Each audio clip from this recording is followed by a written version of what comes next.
이스라엘 백성들이 이제 시내산에 이르는 출애굽기 19장부터 23장까지 계속해서 준비되었던 이제 시내산 언약이 오늘 24장에 이제 공식적으로 체결이 됩니다. 이제 이스라엘 백성은 떠돌이 신분이 아닙니다. 정식으로 하나님과 언약을 맺었습니다. 한 민족으로 구성이 되면 다양한 시스템이 필요합니다. 사회, 정치, 교육 등 여러 가지 시스템이 필요합니다. 그러나 무엇보다도 이 이스라엘 백성은 영적으로 먼저 하나님을 경배하고 하나님과의 관계를 근본적으로 추구해야 했습니다. 출애굽을 한 이스라엘 민족이 이제 이 시내산 언약을 통해서 선민, 즉 하나님의 백성이라는 선택된 신분을 이제 합법적으로 갖게 됩니다. 이스라엘 민족은 이제 다른 민족과 다릅니다. 오직 하나님의 율법에 순종해야만 합니다. 그리고 언약의 주체이고 주인이신 하나님과의 친밀한 관계를 가져야만 합니다. 이렇듯 하나님은 먼저 이스라엘 백성을 선택하고 언약을 맺었습니다. 지도자 모세를 부르셨습니다. 그리고 모세를 통해서 그에게 명령하셨습니다. 1절과 2절에 보시면은 주님께서 모세에게 말씀하셨다.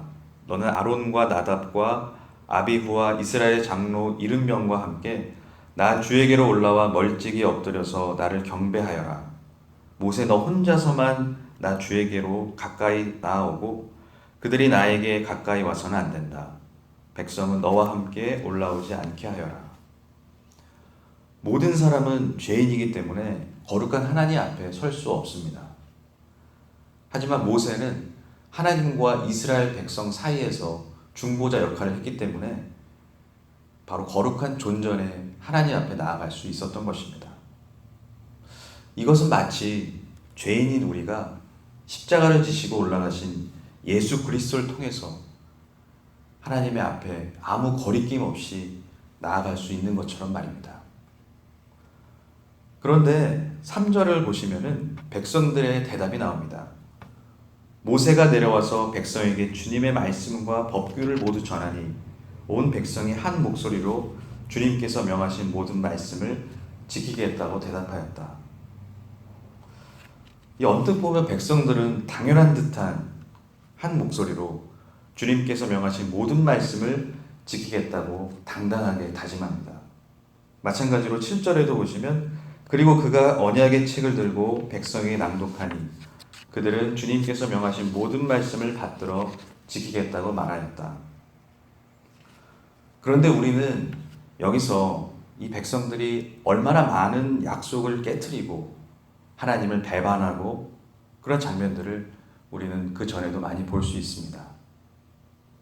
말씀을 지키겠다고 하고 다짐하고 또 말씀대로 살겠다고 결단까지 합니다.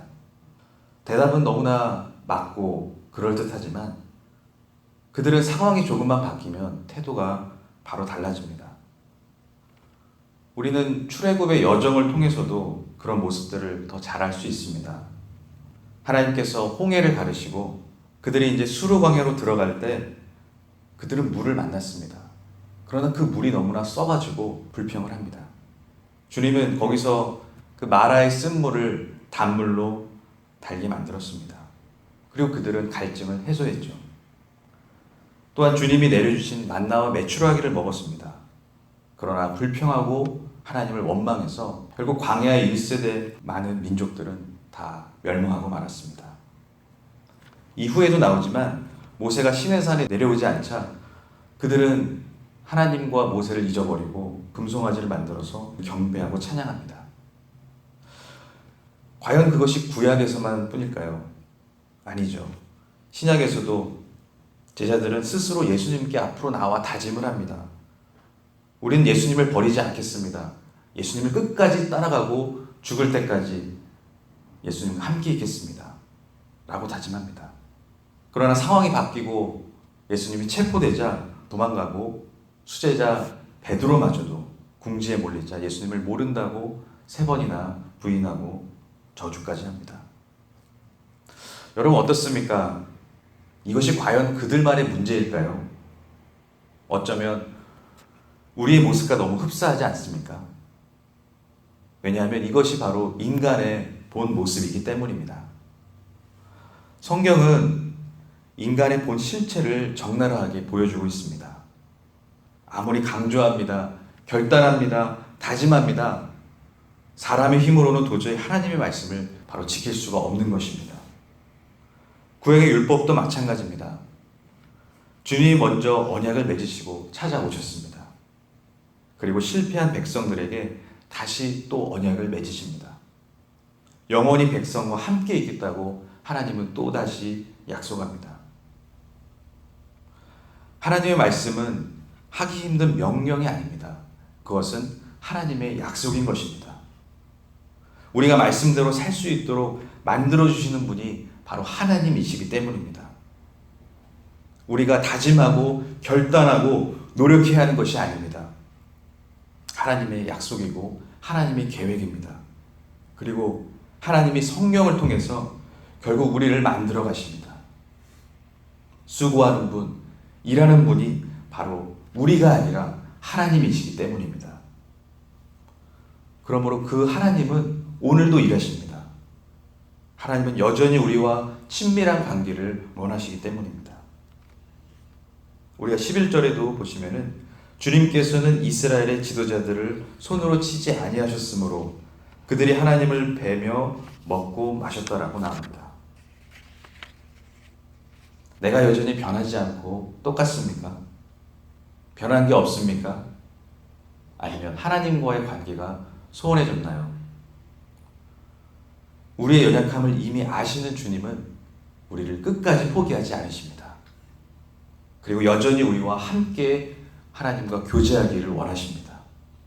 그리스도의 십자가를 통해서 하나님께서 이루신 놀라운 구원과 부활의 역사를 우리는 기억해야만 합니다. 그리고 오늘 그 안에서 하나님의 그 사랑의 교제와 우리를 절대로 포기하지 않으시는, 끝까지 놓지 않으시는 하나님의 그 사랑을 기억하고 나아가야 할 것입니다. 그 안에서 우리 기쁨으로 승리하는 삶을 누리는 모든 성도분들 되시길 바랍니다. 기도하시겠습니다. 사랑의 아버지 하나님, 감사드립니다. 오늘도 주님의 귀한 말씀 주셨습니다. 하나님은 우리를 결코 포기하지 않으십니다.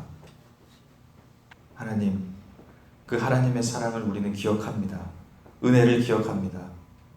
그리고 그리스도를 통해서 영원한 생명을 주셨습니다. 주님이 주신 그 생명을 붙들고 기억하고 나아갈 수 있는 우리 모든 성도분들 되시기를 축복합니다. 예수님의 이름으로 기도합니다. 아멘.